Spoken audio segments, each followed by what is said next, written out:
पूत सपूत तो का धन संचय, पूत कपूत तो का धन संचय। मतलब यदि आपका पुत्र सपूत है, काबिलियत वाला है, तो उसके लिए धन संचय करने की क्या जरूरत है, वो अपने लिए धन खुद कमा लेगा।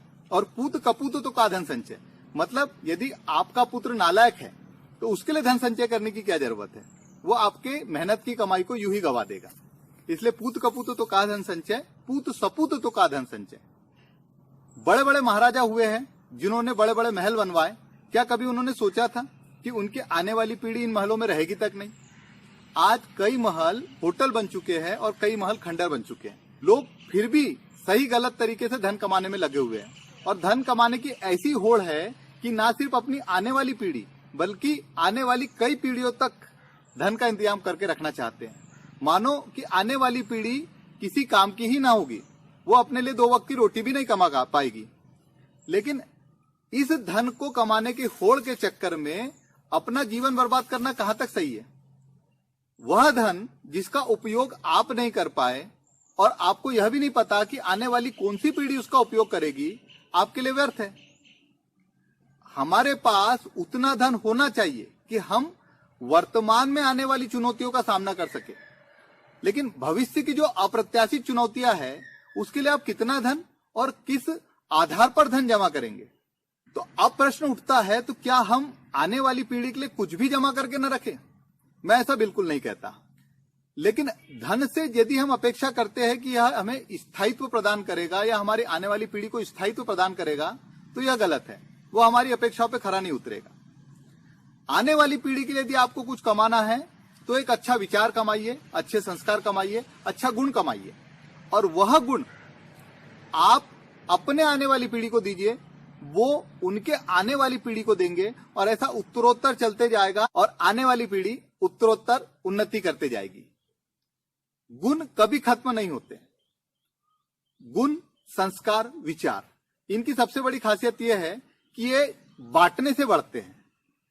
मेरे पास 1 रुपए है, आपके पास 1 रुपए है।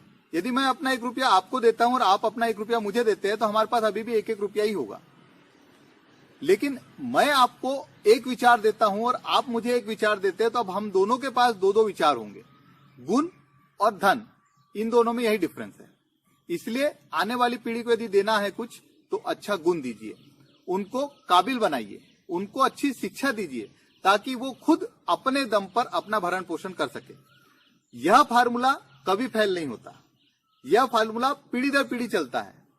आपने इतिहास पढ़ा होगा, कई बड़े बड़े राजघराने हुए हैं, कई बड़े बड़े परिवार हुए हैं जिन्होंने अपने समय में बहुत अच्छा काम किया और हमेशा ऊंचे लेवल पे रहे, लेकिन आने वाली पीढ़ी वो कायम नहीं रख पाई और आगे चल के गर्दिश में कहीं खो गई। आज उन्हें कोई नहीं जानता। आप अपने धन का उपयोग अच्छे कार्य के लिए कीजिए, स्वयं एवं परिवार की बुनियाद को मजबूत बनाने के लिए, स्वयं एवं परिवार के संस्कारों को मजबूत बनाने के लिए खर्च कीजिए। आने वाली पीढ़ी को कुछ ऐसा करके दीजिए कि जिसके आधार पर वो उत्तरोत्तर उन्नति करे। आप यदि सिर्फ धन कमाकर उनको देंगे तो आगे चल के कहीं ना कहीं किसी न किसी पीढ़ी में वो खत्म हो जाएगा, क्योंकि वो स्थायी नहीं होता है। धन की ये सबसे बड़ी कमजोरी है, ये चलायमान है। लक्ष्मी को चलायमान बोला जाता है, वो कभी भी एक जगह नहीं रहती। आज आपके पास है, कल दूसरे के पास होगी, कल तीसरे के पास होगी। ये प्रकृति का नियम है, और जो ये समझ लेता है वो सुखी रहता है। आप अपनी आने वाली पीढ़ी से क्या उम्मीद करते हैं? या चलिए छोड़िए, जिस बारे में तो हम जानते नहीं उस बारे में बात करना व्यर्थ है। मैं आपसे पिछली पीढ़ी का पूछता हूं। मैं आपसे पूछता हूं कि आपके पिताजी का नाम क्या है, आप बता देंगे। आपके दादाजी का नाम क्या है, आप वो भी बता देंगे। मैं पूछूंगा आपके परदादाजी का नाम क्या है, बहुत से लोग वो भी बता देंगे। लेकिन मैं पूछूंगा उनके पिताजी का नाम क्या था, तो शायद लोग अब अटक जाएंगे। ना हम उनका नाम जानते हैं, ना हम उनका चेहरा जानते हैं, और ना ही हम ये जानते हैं कि उन्होंने हमारे लिए क्या किया था। वैसे ही यदि मैं उनके स्तर पे अपने आप को रखकर देखूं तो हम भी उनके लिए अजनबी ही है। मतलब वो पीढ़ी जो हमसे 4-5 पीढ़ी पहले थी, उनके लिए हम अजनबी ही है। मतलब उनको नहीं पता कि उनके द्वारा कमाया गया धन आज कौन सी पीढ़ी और कौन व्यक्ति खर्च कर रहा है। तो उस धन का उनके लिए क्या महत्व, या उस धन से उनको क्या लाभ हुआ। इसलिए धन कभी भी आपको वो चीज नहीं दे सकता जो एक विचार, एक संस्कार और एक गुण दे सकता है। एक और बात, हम में से जो 90 के दशक के पहले पैदा हुए लोग हैं वो इस बात को बहुत अच्छी तरह समझेंगे, आने वाली पीढ़ी को भी समझाइए। आज चीजों का बहुत डिमोरलाइजेशन हो गया है, मतलब चीजें बहुत आसानी से उपलब्ध है। आप में से बहुत सारे लोग ऐसे होंगे जिनको पहली साइकिल तब मिली होगी जब उन्होंने 3-4 साल इसके लिए चाह की होगी और एग्जाम में अच्छे नंबर लाए होंगे, तब माता पिता ने शायद एक साइकिल लेके दी होगी। और उस साइकिल का आपके लिए इतना ज्यादा महत्व होगा कि आप उसकी सीट और हैंडल के अलावा रिंग तक पहुंचते होंगे, क्योंकि वो आपके लिए कीमती चीज थी। लेकिन आज आप देखिए कि चीजों का इतना डिमोरलाइजेशन हो गया है कि आपके पास यदि कार भी है, मोटरसाइकिल भी है, तो आप उसकी उतनी ही सफाई करती है जितनी बहुत जरूरी है या जितने में काम चल जाए। मतलब चीजों का डिमोरलाइजेशन हो गया है। आज माता पिता बहुत आसानी से बच्चों को कोई भी चीज ले देते हैं, जिसके कारण बच्चों के पास उस चीज का महत्व नहीं होता है।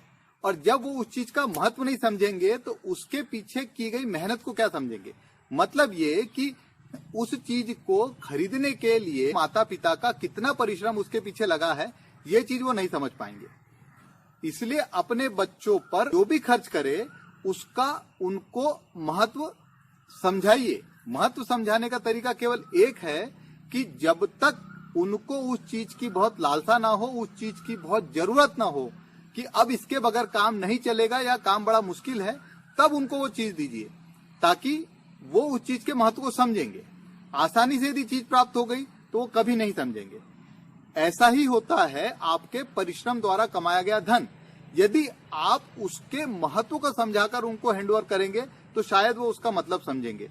लेकिन यदि आपने उनको ये ऐसे ही दे दिया तो वो खर्च करते टाइम यह नहीं सोचेंगे कि इसके पीछे मेरे माता पिता का कितना परिश्रम लगा है, ताकि मैं इसका सदुपयोग करूं, इसका दुरुपयोग ना हो। ये चीज बच्चों को समझाना बहुत जरूरी है। तो धन से स्थायित्व की उम्मीद मत कीजिए। अच्छा विचार, अच्छे संस्कार और अच्छा गुण कमाइए, आने वाली पीढ़ी को दीजिए, जो उत्तरोत्तर बढ़ता रहे और आने वाली पीढ़ी उन्नति करती रहे। यही तो है मैकेनिक्स ऑफ लाइफ।